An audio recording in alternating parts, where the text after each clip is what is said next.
Polskie drzewko w War Thunder. Temat tak kontrowersyjny w teorii, że nie powinno się go poruszać. Bo każde poruszenie tego tematu wygląda mniej więcej tak. Co sądzicie o polskim drzewku do War Thunder? Byłoby możliwe? Nie, bo to ruska gra. Nie, bo nie ma sensu. Bez podania powodu i rozwinięcia myśli. Ma sens tylko jako podrzewko. To wstaw tutaj nację. Ma sens! Pokazuje pojazdy, które nie miałyby sensu bytu. Sensu bytu. Sensu bytu. Sensu bytu. Sensu bytu.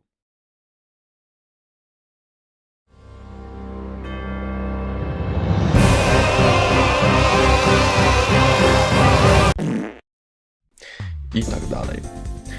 Główne odpowiedzi, jakie usłyszałem i widziałem na forach War Thunder, na serwerach Discord i na filmikach na zagranicznym YouTube. Co do ostatniego, to te filmiki praktycznie nie istnieją, albo są bardzo słabo przygotowane. I zanim mnie obrzucicie gównem za hipokryzję, dajcie mi skończyć, bo to ważne. Moje polskie drzewko sprzed 2 lat też było słabe. To znaczy, nie tak słabe jak inne, jakie widziałem, ale mogło być lepsze. Dlatego spotykamy się znowu, by poruszyć po raz trzeci i mam nadzieję ostatni ten temat. Zanim przejdę do właściwej części filmu, to powiem coś dla tych, co nie potrafią w uwagę i nie chcą oglądać całego filmu. W opisie filmu macie 2 linki. Pierwszy prowadzi do petycji, drugi prowadzi na Google Docsa, gdzie umieściłem całe drzewko z specyfikacjami pojazdów oraz źródłami dotyczących ich. Petycja jest po to, aby sprawdzić, czy ludzie podpiszą się pod tym, aby Gaijin nie dodawał polskim jako poddrzewka w tej czy innej formie. Tylko aby w przyszłości za 2 czy 3 lata polskie drzewko było jako pełnoprawne drzewko. W tej czy podobnej formie, jaką ja zaprezentuję. W Google Docsie, tak jak powiedziałem, znajduje się całe drzewko w 2 wersjach. Przedstawienie ogólne drzewka, pojazdy PR oraz oryginalność pojazdów w drzewku. Dodam, że jest tam podany mój Discord, prywatny e-mail kontaktowy dla osób, które chciały mi dać jakieś info, źródło na temat pojazdów, bo dzięki temu będę miał większą pewność co do słów, jakie powiedziałem i autentyczności ich. Kończąc to, filmik jest bezpośrednią odpowiedzią na to, co usłyszałem w filmiku od The European Canadian, że Polska może być jako poddrzewko i ja w swoim imieniu oraz myślę sporej części polskiej społeczności tej gry mówię od razu nie temu pomysłowi. A dlaczego? O tym zaraz. Powiem jeszcze, jakimi kryteriami się kierowałem, abyście mniej więcej wiedzieli, co było dopuszczalne, co nie. Po pierwsze, pojazd powstał jako demonstrator i prototyp wstępny, który był budowany od podstaw. Po drugie, był realnym projektem, przewidywanym do produkcji.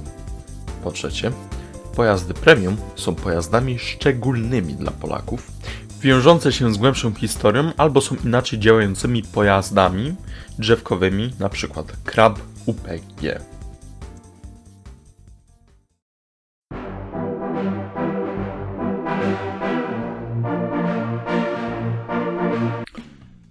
Zacznijmy może od miejsca w grze, bo wtedy łatwiej będzie mi przejść do sensowności. Praktycznie każde drzewo w War Thunder ma swoje jakieś unikatowe cechy, które wyróżniają je od pozostałych. Wielka Trójka, 3 najpopularniejsze nacje, USA, ZSRR i Niemcy, gdzie znajdują się najbardziej znane i pożądane pojazdy jak Sherman, Abrams, A10, F-15, Tygrys, Pantery, Leopardy, Messerschmitty, T-34, T-72, MiGi czy Suchoje. Wielka Brytania, Japonia i Chiny. Nacje, które są teoretycznym odzwierciedleniem Wielkiej Trójki. Ale nie do końca, bo każdy z nich oferuje inny typ grania. Japonia to dynamiczny i szybki styl gry, dla tych, którzy mają dobre krzesła.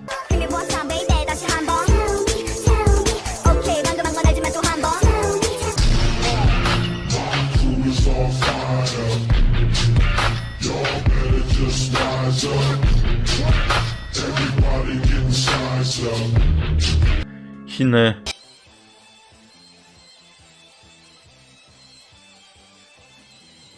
to jest to samo co Rosjanie, ale mają lepszy wsteczny.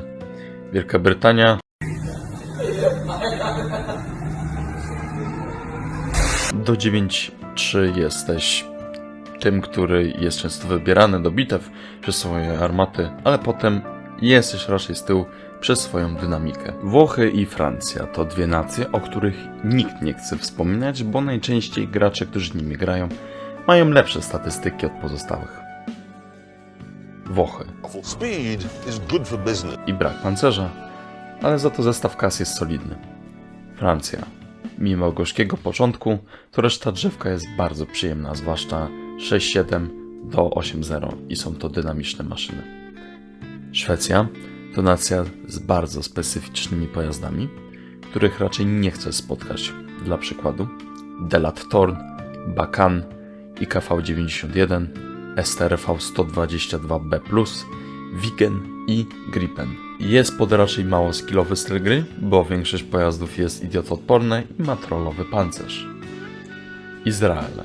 Nie wiem czemu to istnieje, ale jest i gra się podobnie jak Ameryką i Wielką Brytanią, przez ilość ich pojazdów.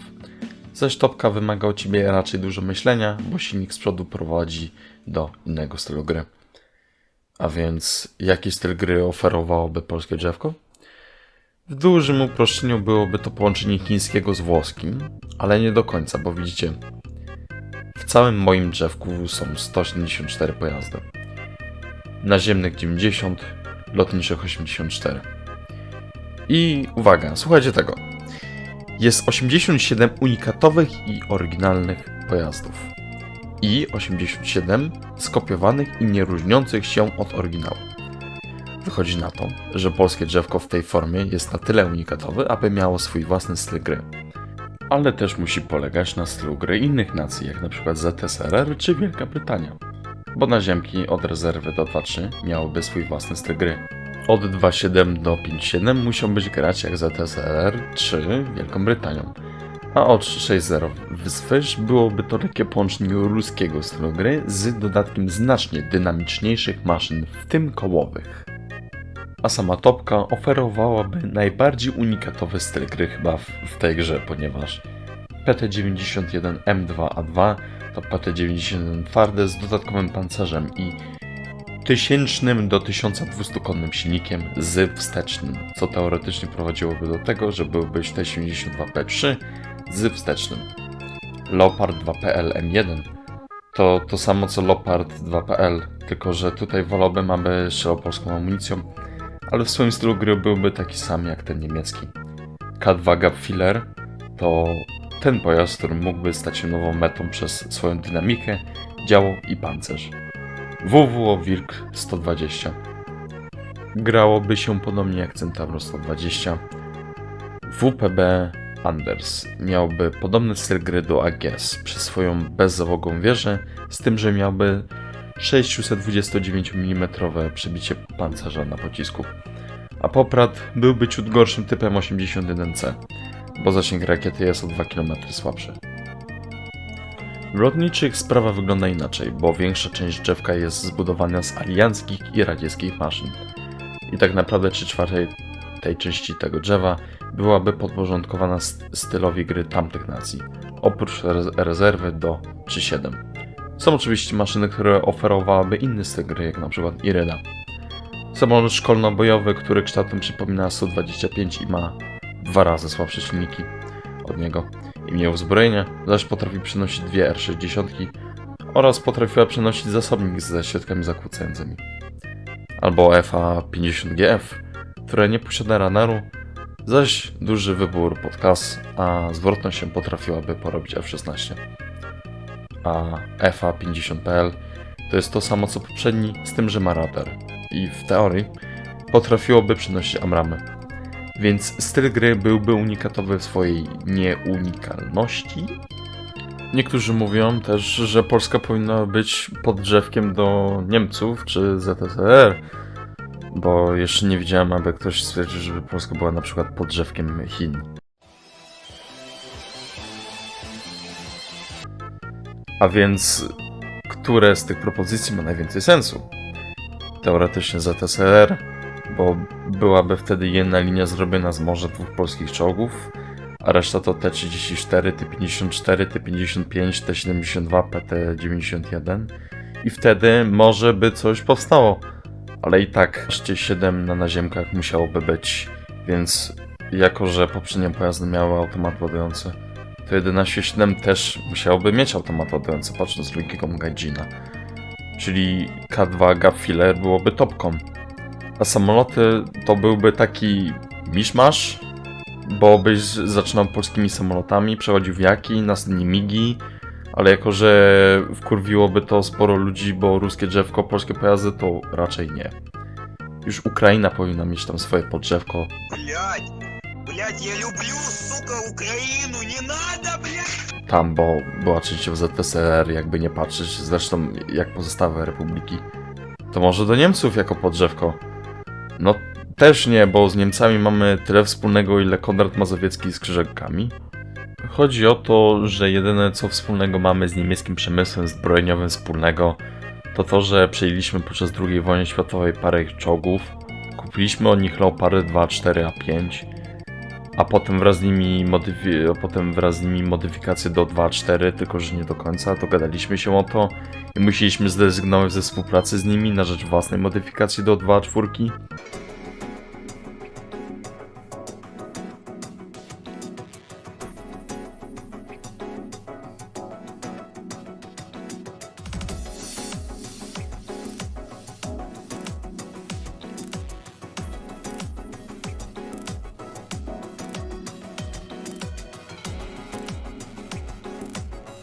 Kupiliśmy od nich MiG 2.9 i w sumie tyle. Plus też byłoby to naplucie nam na twarz, bo mamy jak i z Ruskiem, jak i Szwabem na pieńku podczas swojej tysięcznej historii istnienia. No i też wykorzystane byłoby 1/4 potencjału rzeczywistego na to drzewo. Zatem czy taka forma tego drzewka jako swoje osobne drzewko miałoby sens? Jak najbardziej. Tak jak powiedziałem, mamy 174 pojazdy i połowa z nich jest oryginalna, druga nie jest, co otwiera nam zupełnie inne możliwości gry. Naziemki oferowałyby mieszany styl gry, ale dość dynamiczny, ale lotniczych nie odstawałbyś od USA i ZSRR w doborze maszyn i stylu gry. A więc może jednak bycie w połowie złożonym z ZSRR i USA nie wykluczy zaraz bycia w grze. No i jesteśmy oryginalniejsi niż Chińczycy.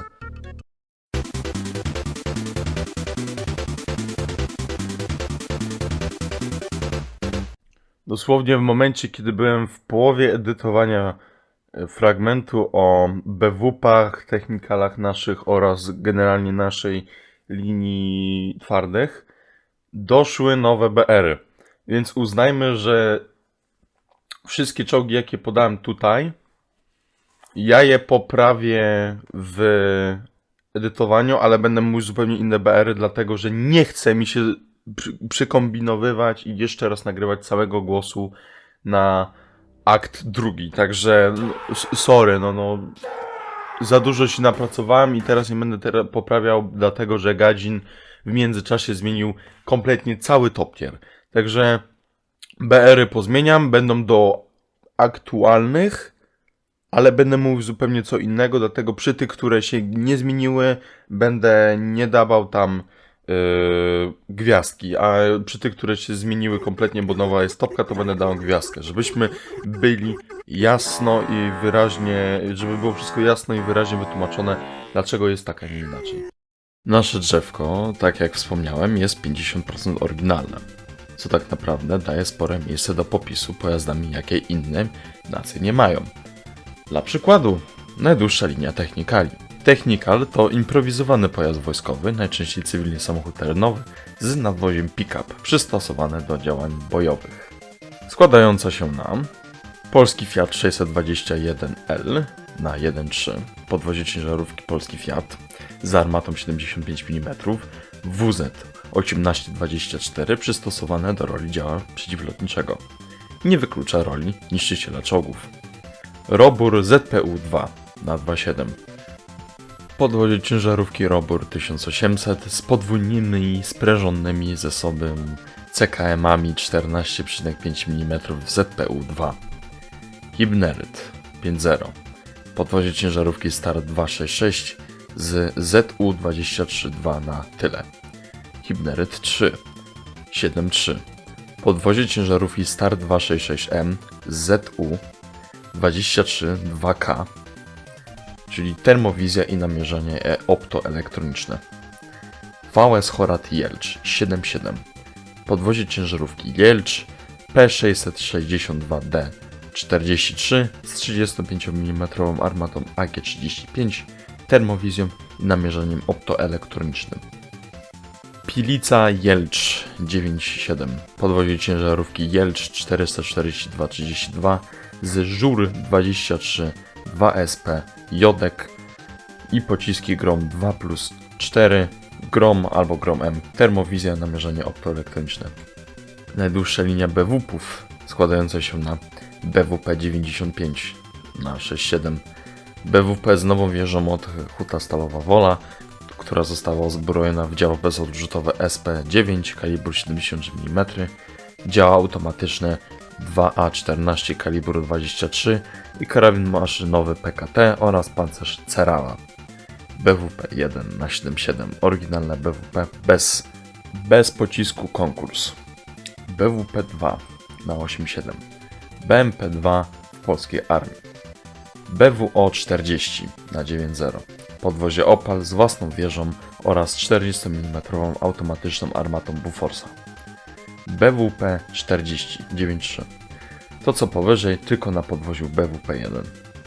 BWP Hitfis 9.3, uniwersalne podwozie gąsienicowe z wieżą Hitfis 30P, taka sama jak w Rosomaku i armatą Bushmaster 44S. Hitfis OWS 9.7, uniwersalne podwozie gąsienicowe z bezzałogową wieżą Hitfis OWS oraz armatą Bushmaster 44S.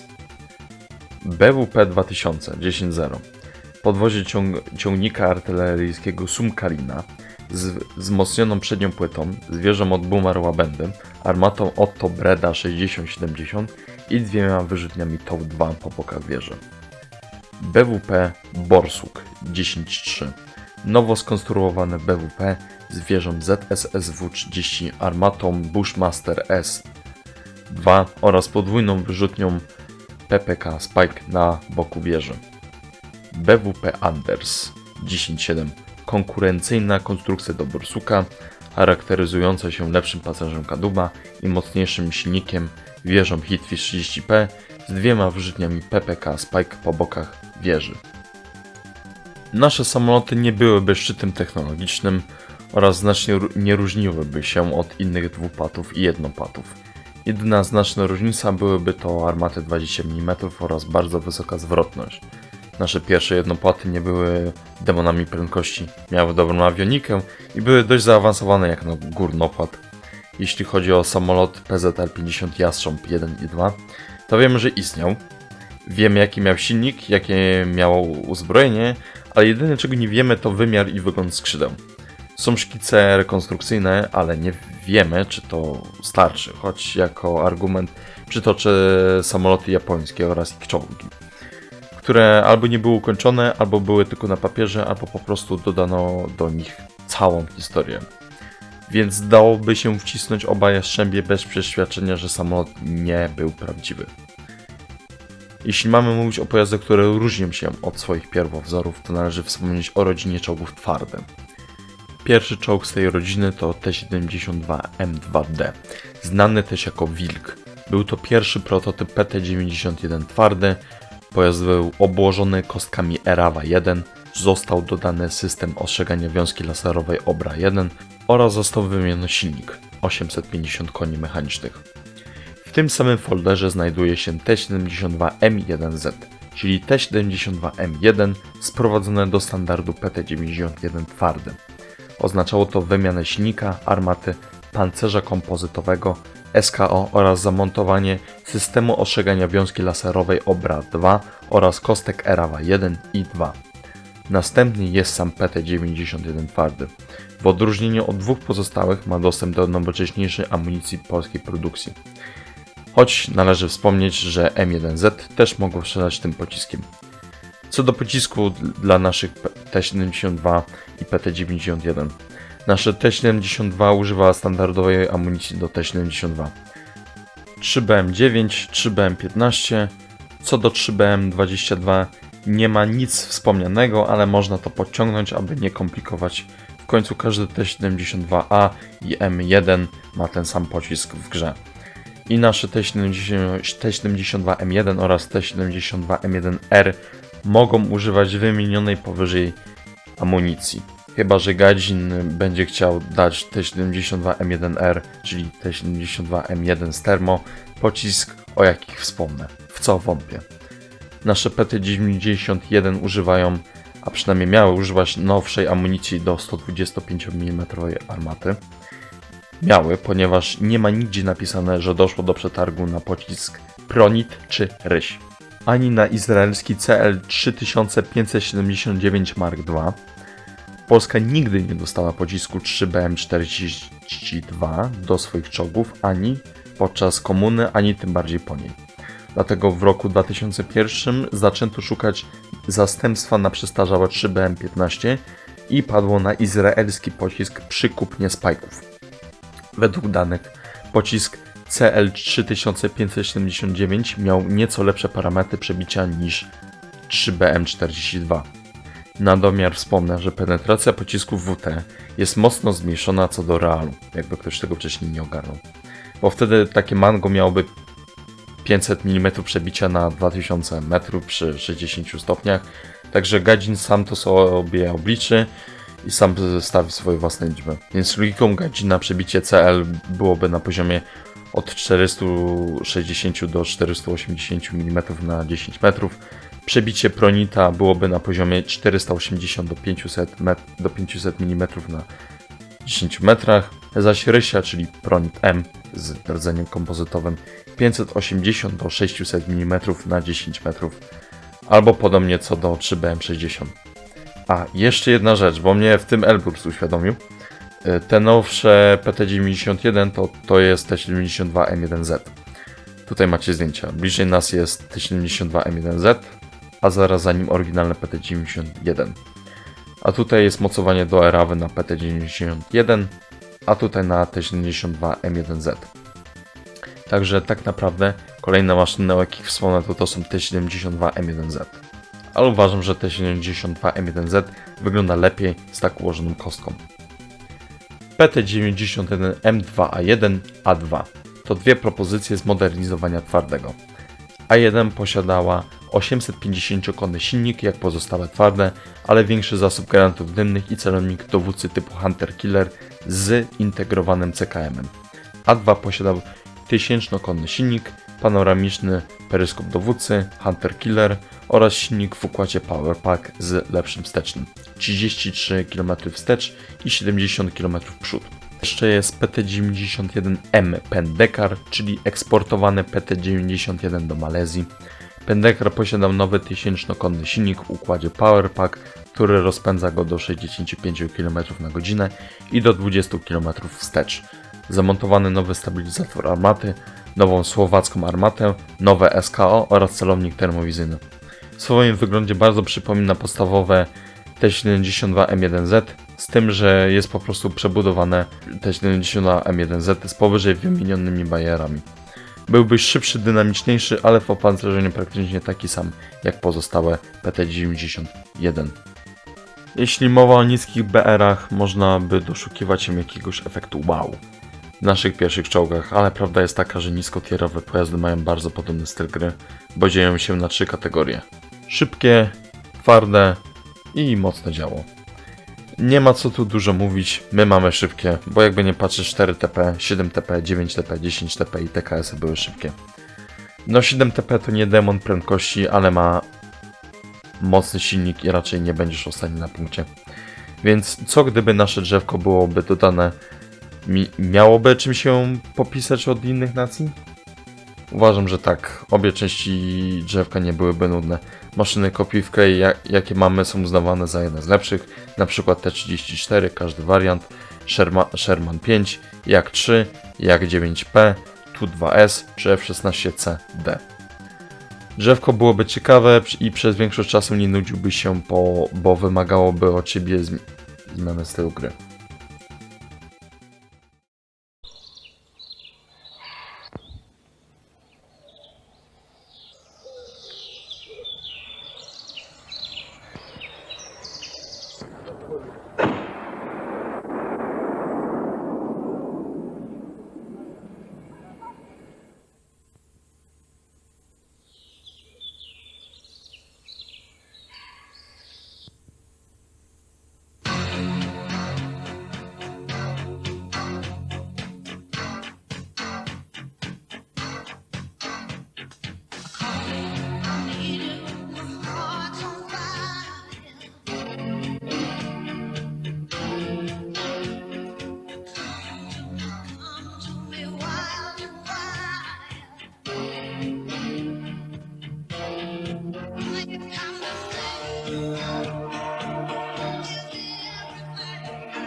To jak omówiliśmy sobie argumenty za tym, że drzewko powinno być osobne, a nie w czyimś drzewku, to omówimy te pojazdy, o jakich nie wspomniałem i czemu powinny być na tym BR-ze, a nie innym. Zacznijmy od armat, jakie nasze nisko-BR-owe czołgi i tankietki się posługują. Dzięki temu będziecie mieli nakreślone, co można nimi robić, a czego nie. Najniższy kaliber, jakie nasze pierwsze czołgi posiadały, to 20 mm. Reprezentował to 20 mm NKM, najcięższy karabin maszynowy, wzór 38FK. Nasz NKM mógł strzelać pociskami polskiej produkcji i niemieckim pociskiem Panzergranate, który został przejęty z niemieckich Panzer II. Polskie pociski były to wybuchowo-świetlne z zapalnikiem dennym, czyli PWS, zapalająco-świetlnym PZS, które potrafiły przebić 40 mm pancerza jednorodnego na 200 metrach i 25 mm na 300 metrach pod kątem 30 stopni. Teoretycznie na 100 metrów penetracja wynosiłaby 42 do 45 mm, a na 10 metrów 48 do 50 mm pod kątem 0 stopni. Co jest dobrym wynikiem patrząc na inne 20 mm automatyczne armaty na tym BR-ze. Długość magazynka to 5 lub 10 w zależności od maszyny. Pojazdy z 5 pociskami magazynku to TK i TKS. Pojazdy 10 pociskami magazynku to 4TP i PZ Inch 130. Powiem jednak, że opcja z 10 pociskami do czołgu była tylko w teorii, bo jedyne wspomnienie jakie jest o tym jest w dokumencie projektowym tych pojazdów. Kolejna armata to 37 mm SA-18, nad którą się nie będę rozwodził, bo jest w War Thunder i kochają każdy. W końcu tej armaty używają czołgi takie jak Hotchkiss 35 czy FCM 36. Dlatego tylko jeden czołg w naszym drzewku posiada tą armatę, czyli wzór 34-1 Ursus.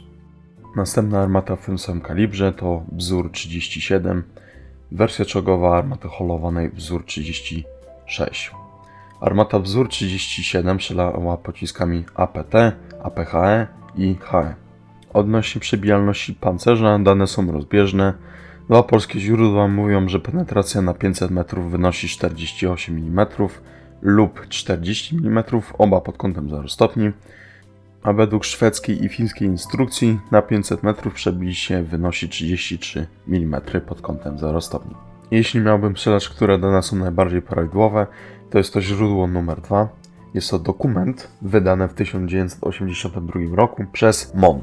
Autorem dokumentu jest Rajmund Szubański, polski dziennikarz i pisarz dziedziny historii wojskowości. Ponieważ dane pierwsze kierują mnie do książki historyczno-modelarskiej, a na temat dano-szwedzko-fińskich nic nie jest napisane. Armaty używają 7TP, 9TP, 10TP, 14TP i TKSD. Armata dorównywałaby innym 37 mm armatom, a w niektórych przypadkach przewyższałaby inne 37 mm armaty pod względem obrażeń. Jedyny pojazd, jaki możesz mieć problemy, to 14TP, który trafiając na full aptier może mieć problemy z Panzer IIIM i P40, które mają dość dużo pancerza, ale i tak 2-3 jak trafia na aptier, to ma problemy z większością pojazdów niezależnie od nacji. Stawkę zamykają dwie armaty kalibru 47 mm, Vickers QF oraz wzór 25 pocisk. 47 mm armaty, obie są słabe w porównaniu do 37. Armata Vickers na 500 metrów pod kątem 90 stopni albo 0 przebija 23 do 25 mm, ponieważ dane jakie mam wskazują te liczby, czyli teoretycznie na 10 metrów przebicie powinno wynosić 35 do 40 mm, ale może ktoś mnie poprawić. Macie tutaj dane i obliczcie, ja kończyłem szkołę, nie matematykę. Rodzima armata wzór 25 pocisk. Polska armata w porównaniu do brytyjskiej strzela pociskami APHE, w przeciwieństwie do AP. Przebicie na 750 metrów wynosi 25 mm, co teoretycznie na odległość 500 metrów dawałoby przebicie 27 mm, bo na odległość 1025 metrów przebicie wynosi 20 mm, co w przypadku pocisku lecącego 400 metrów na sekundę jest dobrym wynikiem, jeśli chodzi o spadek przebicia. Czyli na 10 metrów przebicie wynosiłoby 40 do 45 mm. Nie są to dobre armaty, ale złe też nie. Poza tym nie będziesz raczej strzelał tymi czołgami na odległości większe niż 500 metrów. Z małymi wyjątkami. Więc czy polski low tier byłby słaby? Nie. Niskie przebicie na armatach 47 i 20 mm rekompensowane byłoby dynamiką jazdy oraz wielkością maszyny, bo tankietki na podwoziu TK nie przekraczałyby wielkości 1,6 metra, a 37 mm armaty poradziłyby sobie z praktycznie każdym zagrożeniem na swoim i wyższym BR-ze. Przejdźmy teraz do naszych skorupiaków, czyli armatohaubic i moździerzy samobieżnych. Pierwszym moździerzem samobieżnym jest SMG RAK, prototyp SMK RAK na lekkim podwoziu gąsienicowym. Wersja gąsienicowa była wyposażona w tą samą wieżę co wersja kołowa, jednakże brakowało jej np. termowizji, nowoczesnego systemu kierowania ogniem i dalmierza laserowego. Zaś posiadał ten sam automat ładowania co wersja kołowa i ten sam system ochrony przed wiązką laserową OBRA 3. SMG RAK, prototyp, znajduje się w folderze z goździkiem T. Następującym pojazdem jest SMK RAK na podwoziu kołowym Rosomak, ten którego używamy po dziś dzień. SMK jest szybszym, dynamiczniejszym i lepiej wyposażoną wersją tego, co Huta Stylowa Wola nie było w stanie dostarczyć w 2010 roku na podwoziu gąsienicowym. Ta wersja posiada termowizję, dalmierz laserowy, nowocześniejszą amunicję, lepszy system kontroli ognia, czyli lepszy obrót wieży i podnoszenie armaty. Dla wyjaśnienia, dlaczego pojazd, który teoretycznie powinien być na wyższym BR-ze, jest na takim. Amunicja do obu raków, zwłaszcza gąsienicowego, jest słaba. SMG RAK używał amunicji z moździerza holowanego wzór 3843, który ma tylko 1,4 kg ładunku wybuchowego. Do SMK RAK została zaprojektowana nowa amunicja, ale przypomnę, że zadaniem moździerza jest rażenie siły żywej. Także oto wady i zalety raków. Zalety: wysoka szybkostrzelność, dobra przeciętna mobilność, pojazd lekko opancerzony, na jeden strzał są. Wady: słaby HEK, SMG RAK nie posiada dobrego pancerza. Owszem, dałoby się zniszczyć czołg tym, ale trzeba byłoby mieć wprawę. Ostatnim naszym skorupiakiem jest AHS Krab. Krab, który zyskał dużą sławę przez wojnę na Ukrainie. Zresztą nie tylko on. Przez swoją bardzo specyficzną budowę, bo nasz Krab jest w stanie przyjąć i wystrzeliwać różne typy amunicji 155 mm. Nie tylko polską, ale też amerykańską, niemiecką, francuską i afrykańską. Oznaczałoby to, że w wyborze amunicji oprócz polskiej 155 mm amunicji mogłaby być jeszcze z innych krajów. Szybkostrzelność wynosi 6 strzałów na minutę, ogniem ciągłym. Seria 3 strzały w ciągu 10 sekund. Teoretycznie działałby jak widar, tylko widar ma inny zamek i armatę oraz mechanizm wspomagania. W teorii to po prostu lepszy widar, a w praktyce grałoby się nim tak samo jak widarem. Czyli stać z tyłu, kampić i kilka strzałów i kolorek sam się wbije. A różnica między wersją K9 a UPG jest taka, że UPG ma mniej mocy. To wszystko. Nim przejdę do omawiania naszych dzikich kotów i psów też, to powiem krótko o innych pojazdach. PT-76B.pl. Ten sam PT-76B z radzieckiego drzewka, tylko z DSK na dachu. Scott 2AM. Scott z wyrzutniami pocisków malutka 2+4 po obu stronach wieży. Taki Ratel 20 tylko ma gorsze rakiety i CKM 14,5 mm. T-54AM AM1. T-54 z 51 z innym, mocniejszym silnikiem. Wersja AM posiadała dalmierz laserowy, ale taką samą armatę jak AM. T-54 AM2. Wyglądowo przypomina T-55 AM1, ale jest to po prostu T-54 ze stabilizatorem dwuosiowym, dalmierzem laserowym i opancerzeniem. Dalej strzela tą samą amunicją co T-54 z 51. T-55U. T-54, ale ulepszone do standardu T-55A. Po prostu T-54, które jest T-55A. T-55AM Merida. T-55AM1 tylko ma ostrzeganie wiązki laserowej i nie może strzelać PPK. Jakby Gadzin brał pod uwagę SKO, to byśmy mieli najnowocześniejszy T-55 w całej grze. BWP Otto Melara. No to jest włoska wersja tego. Bestow 2 gra się tym jak VCC 6080. Tumak 5. Wyobraźcie sobie Weasla 1A2 tylko na kołach i strzela spajkami. To jest właśnie Tumak 5. A teraz przejdźmy do kotów i wilków. Zapomniałem o T3485M.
Jest gwóźdź programu. Po to była ta cała patyka z pojechaniem tutaj. Pokazać wam to. Indikatory T34, bo to jest 3485 M2. Generalnie te M to były produkowane tylko u nas. I co ciekawe, różniły się silnikiem i teoretycznie jeszcze jedną rzeczą. Bo widzicie, gdzieś ktoś powiedział mi, a w sumie widziałem, że M2 miała stabilizator w pionie, czyli jak szedł, nie? No ale nigdy nie mogłem znaleźć dokładnych jakby wskazań na to, że to jest prawda. Więc generalnie no cóż, pozostaje mi liczyć na to, że to była prawda. Jak ktoś oczywiście napisze, poda jakiś dokument, albo da cały dokument w zakresie legalności, to sobie go sprawdzę. Na chwilę, moment, znak zapytania jest taki, czy T3485M2 miało stabilizator pionowy.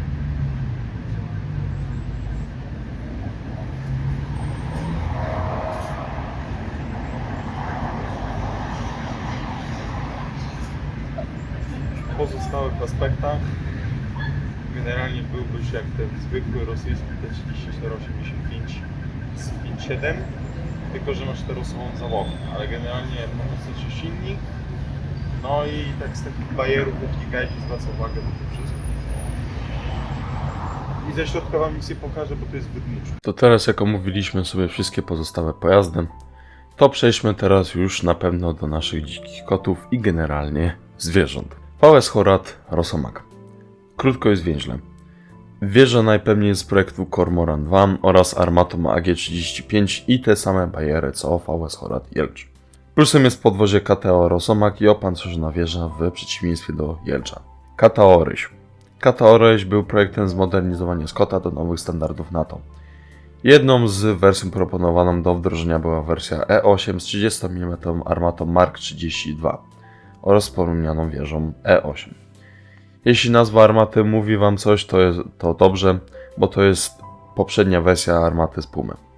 Nie strzela amunicją APFSDS, ale APDS oraz amunicją programowalną. Wieża byłaby wyposażona w celownik termowizyjny i dalmierz laserowe. Można byłoby powiedzieć, że na samą wieżę Rysia E8 poszło więcej niż na modernizację podwozia, bo dalej byłoby to podwozie Scotta z nowym silnikiem. KTO Rosomak. Od razu powiem, dlaczego Rosomak jest na 9.3, nie na 9.7. Rosomak ma 3-osobową załogę, wieża nie jest bezzałogowa, nie ma ekranów przeciwodbryzgowych, nie ma osobnego celownika dowódcy, nie ma namierzania optoelektronicznego. Rosomak owszem może pływać i wygląda lepiej niż pozostałe KTO, ale tak czy siak nie ma takich bajerów jak inne. Rosomak używa standardowej amunicji do armaty Bushmaster 44, APDS, APFSDS i HE. Jest szybki, dobrze opancerzony jak na tą klasę pojazdów i poradzi sobie z praktycznie każdym zagrożeniem z boku. WWO Wilk 105. Tym razem zwierzę z rodziny psowatych. Wygląda wam znajomo? Tak, bo to jest praktycznie to samo co fińska Patria. Tylko wilk nie ma garba z pierścienia wieży jak ona. Grałoby się nim tak samo jak nią, z tym, że parę centymetrów ubyło jej z wysokości. Wracamy do ostatniego kota, Rosomak ZSSW-30. Jest to najnowsza wersja naszego kocura, wyposażona w nową zdalną sterowaną wieżę, stąd ta nazwa. Nowa wieża pozwalała na namierzenie celów powietrznych, ma osobny peryskop dowódcę z termowizją oraz strzela nowocześniejszą amunicją.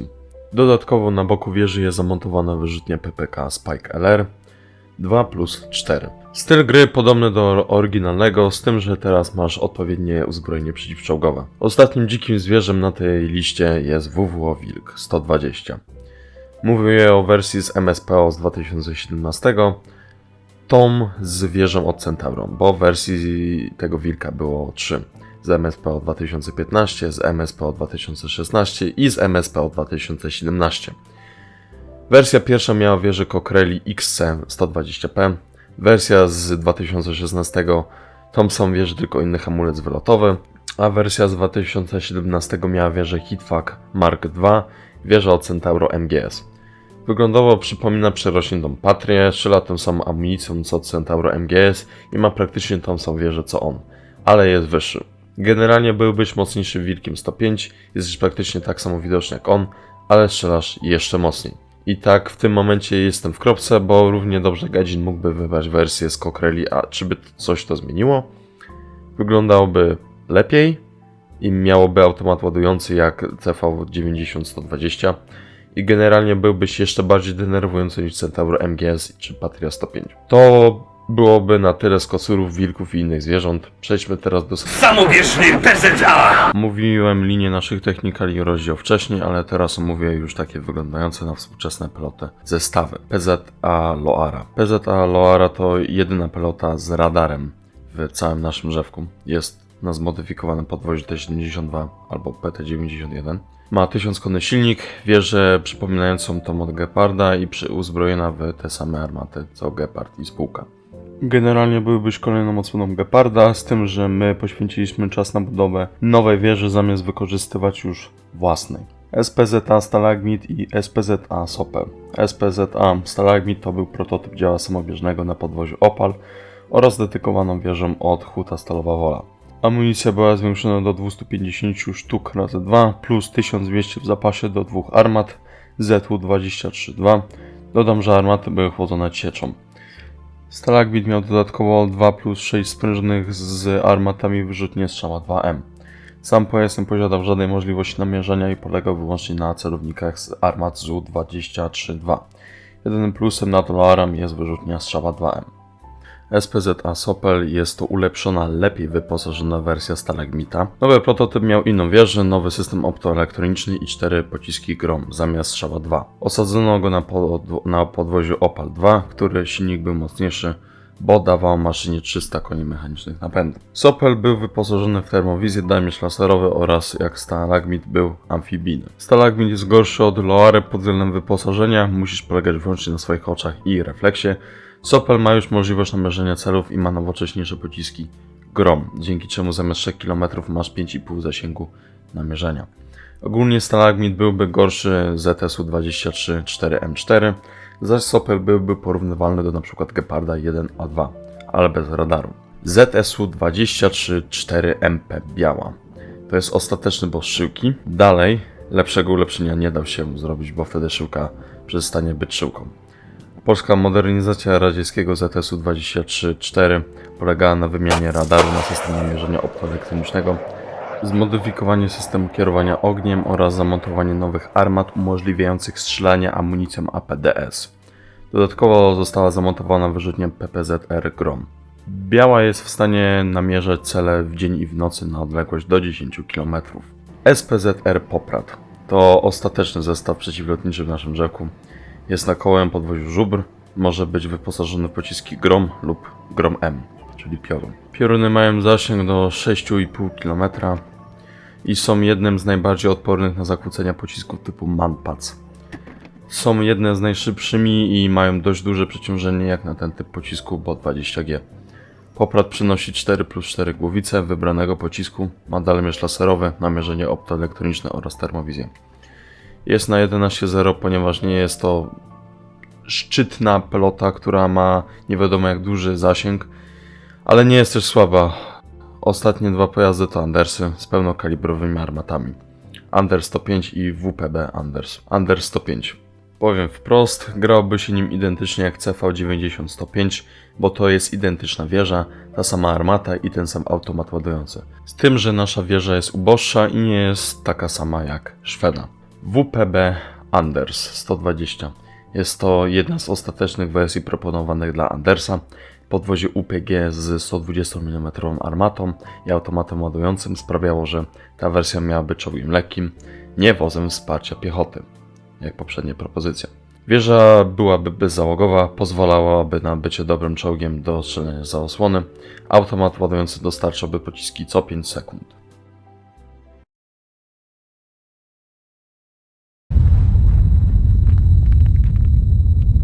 Na ławce rezerwowej jest parę maszyn. Jedna z nich jest w drzewku.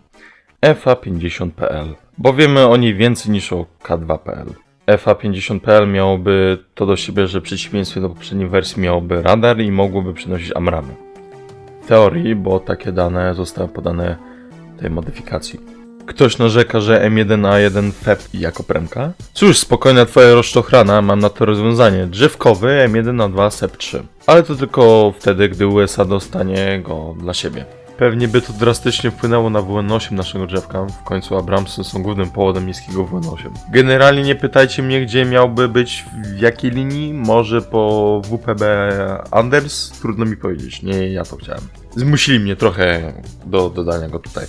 Osa AKM P1 żądło. Jest to polska modyfikacja osy AKM. Pociski identyczne co w rosyjskiej wersji, ale Polacy zamontowali celownik optoelektroniczny z termowizją i dalmierzem laserowym. Oznacza to, że bez użycia radaru możesz namierzyć cel na odległość do 10 km i wystrzelić w niego rakietę. Nie wiem jaką wersję osy dodadzą do gry, bo w dataminach jest, ale nie wiadomo jaka wersja i do jakiego kraju. Jeśli do ZSRR to XD, bo ostatniej rzeczy jakiej brakuje tam to kolejnej peloty. Jeśli dodaliby osę, to nasza osa byłaby na równi z Torem 1M i byłaby po popradzie. Podczas pisania tej części scenariusza odbywały się targi MSPO 2024 i pokazano nowego raka na podwoziu Borsuka. Dlatego go nie umieściłem w drzewku. Wygląda lepiej niż ta wersja, którą dałem do drzewka na podwoziu gąsienicowym. Ma na pewno inną armatę, kaliber ten sam, ale armata jest dłuższa. Co do reszty nie wiem. Jeśli miałbym strzelać, dałbym na 8.0, ale nie mam bladego pojęcia jaka ta amunicja. Czy amunicja się w ogóle zmieniła i generalnie z nowymi czołgami i pojazdami jest tak, że mało o nich wiadomo oprócz wyglądu. Wygląda spoko, dałbym tu, ale piszę ten scenariusz długo i drzewko poprawiałem 12 razy, także no. Wracając do głównego toku. Na tej liście znajdują się czołgi IS, IS-2 i IS-3.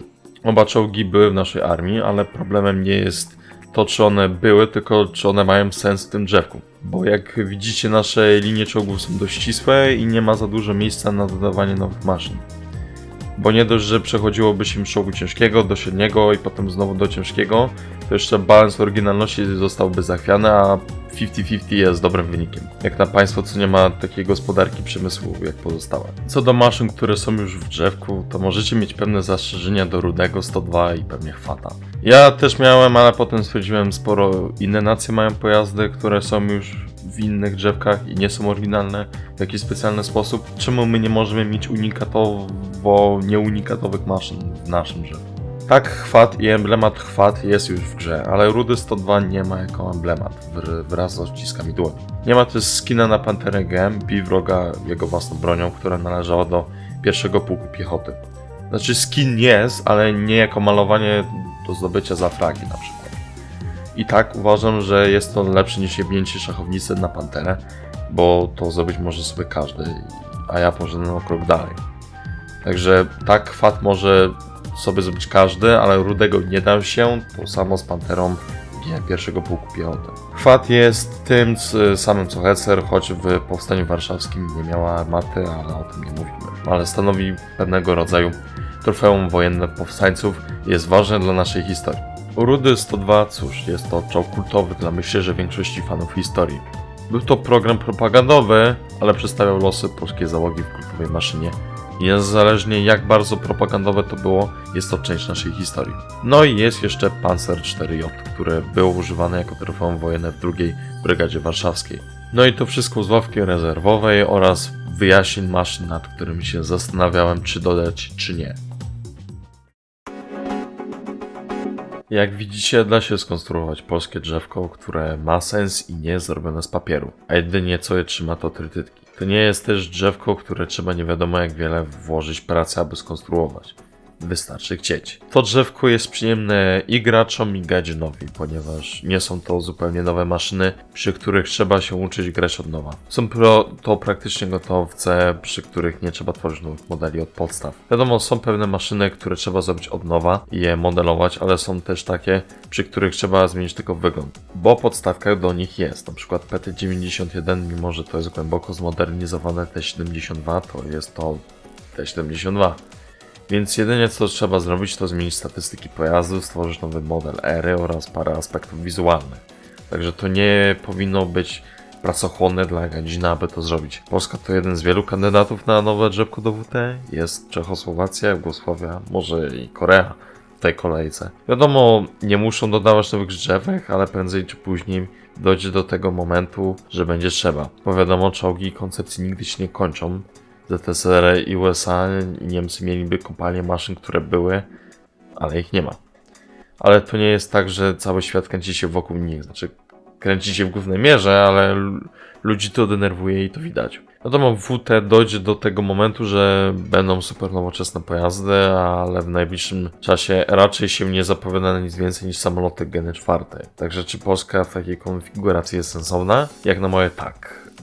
Czy byłaby ciężka do opanowania i do zrobienia topki? Zależy od gracza, ale stopień zaawansowania nie byłby wysoki, w skali od 1 do 10 byłoby to 5. Czy ludzi by bolała dupa o to? Tak, graczy WT zawsze boli dupa, kiedy nie idzie po ich myśli, niezależnie jak bardzo dobrze jest to zrobione. Czy wam by się podobało w tej formie? Czas pokaże. Mam nadzieję, że ten przydługi filmik utrzyma waszą uwagę i że nie będę musiał dawać na pół ekranu Subway Surfers, Temple Run albo rodzinny człowiek, śmieszne klipy, abyście słuchali mnie. Tak jak mówiłem, ja jestem otwarty na dodatkowe źródła w zakresie legalności. Jestem otwarty na dyskusje i poprawki. Ale nie zmieni to mojego zdania o tym, że Polska ma więcej sensu jako osobne drzewko niż jako poddrzewko. Dopóki nie zobaczę jakichś sensownych argumentów wskazujących na to, że polskie czy potomne drzewko nie ma sensu. Ja z tym zdaniem zostaję. Tak między wierszami, bo kiedy piszę to jest 29 września, a planowałem zacząć montować ten film na początku października. Ale w procesie tego natrafiłem na pewne przemyślenia i chciałbym dopowiedzieć coś. Tworzenie czegoś takiego to pewna presja, a raczej gwarantowana, ponieważ ludzie zawsze coś oczekują, nie zawsze to jak to widzisz. Nawet czasem nie życzą sobie patrzeć na to, co zrobiłeś i pierwszą rzecz, jaką zrobią, to napiszą wprost, że to czy coś innego, co ja zrobiłem, jest po prostu chujowe, bo duża część polskiej społeczności to gbury i chamy, które nawet nie włożą najmniejszego wysiłku w cokolwiek. I potem powstają myśli, jakie wymieniłem w prologu, ponieważ uważają, że wartość polskiego drzewka jest niższa w porównaniu z innymi. Podczas kiedy wychodziły w międzyczasie filmiki o leakach do nowego Major Update'u, postanowiłem powstawiać na forach WT moje drzewka i trochę popatrzeć na te filmiki. Jasno powiedzieć, że jeśli dodaliby Polskę jako podrzewko do kogokolwiek, to Gadzin straciłby sporą część swego player base'u na rzecz tego, że im się po prostu nie chciało. Bo wydaje mi się, że polskich graczy w samym WT jest coraz więcej i to widać w meczach, ale również polska społeczność jest niemała. Także Gadzin zapłaciłby chyba największą cenę za zignorowanie potencjału jaki mógłby zostać wykorzystany. Także przechodząc do końcówki, nie zadzieraj z polską społecznością WT, bo to może się źle skończyć dla kogokolwiek. Także oto był trzeci duży filmik o pierdolonym polskim drzewku. No i co? Ja liczę, że ten film dostanie rozgłos i nie zostanie pochłonięty przez odmęty algorytmu YouTube'a. I następnym razem, za rok albo krócej, zajmę się Czechosłowacją. Choć ktoś mi powiedział kiedyś, że Czechosłowacja powinna być pod drzewkiem do Polski, ale nie mnie to oceniasz. Także dziękuję za oglądanie i do zobaczenia. Cześć.